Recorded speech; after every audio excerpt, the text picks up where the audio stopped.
La yenalallahu luhumuha ve la dimauha. Velakin yenaluhu takva minkum. La yenalallahu luhumuha.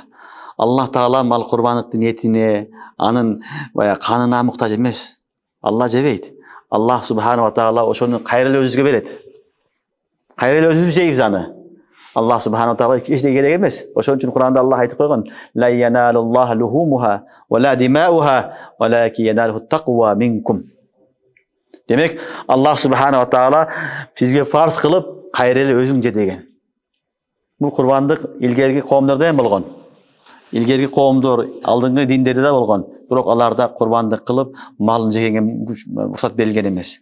Peygamberimizin ümmeti, Peygamberimiz sallallahu aleyhi ve sellem'de rahmatı menen Allah Subhanahu wa Taala kurbanlık kılıp etini özüңөр jeseңер bolot degen. Kurbanlık kılıp etini özüңөр jeseңер bolot degen. Alhamdulillah kurbanlık kılabız özüң jeysin. Allah üçün soyasın, barını ber degen jeri jok. Bары jeseң de bola beret. Biroq жакшысы şariatта 3'kө bölüp koygan. 3'tөн birini özüң je, 3'tön birini tuğanlarına ber, 3'tön birini oşol muhtaçlarga, yetim jesirlerge, kedeylerge ber degen. Uşintiп mına uşun menen kurbançılık bolot. Kurbançılık bolgondan keyin emi kurbançılıktın yetini 3'kө bölgön mustahab amal. Bарын jeseң de bola beret. Bizim ümmetke Peygamber sallallahu aleyhi ve sellem'in bereketi menen Allah jеңилдик kılgan.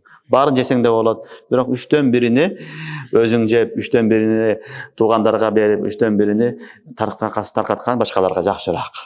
Ушул жакшыраак amal. Biroq jok, men özüm jeyim desең şariat aga dagın ruhsat beret. Түшүнүңөрбү? Ошон үчүн Bismillah Akbar деп soyulgandan keyin kurbanlık boldu. Эми жакшысы mustahab 3'kө bölgülü.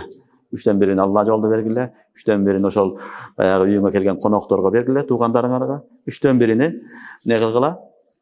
Özün saktap koyup kiyin jeseң dagın bola beret.